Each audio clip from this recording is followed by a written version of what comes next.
This WPC From the Frontlines report is made possible with support from Aspen Neuroscience. This is Esther, coming to you from the front lines of the 7th World Parkinson's Congress. I am happy to report with Jon Stoessl, Dr. Jon Stoessl, who did a really great session today about imaging. And Dr. Stoessl has an amazing history with the World Parkinson's Congress.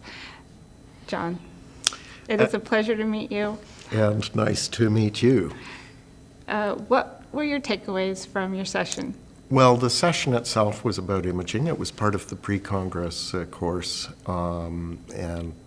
So we had speakers on MRI, on SPECT and PET, and on imaging cognitive changes in Parkinson's.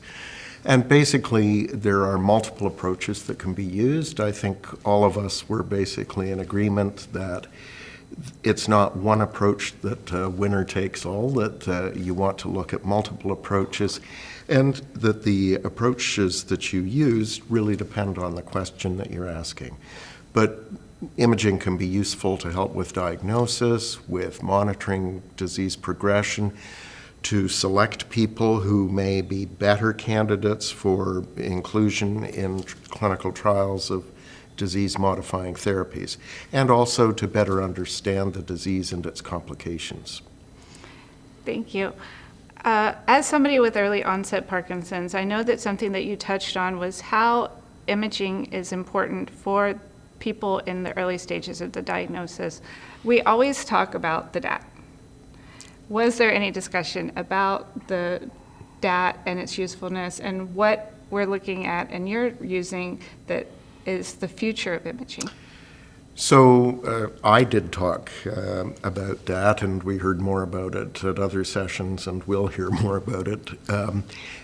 It's very useful for identifying early evidence of dopamine loss. Not so useful for differentiating between Parkinson's and other conditions, degenerative conditions that can result in Parkinsonism. Something I did not talk about, but I'm really interested in, and I think is very relevant to WPC, is resilience.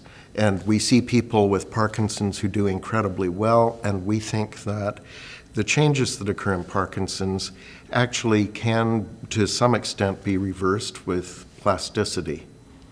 Neuroplasticity, everybody's favorite word. Thank you. This is Esther signing off from the front lines.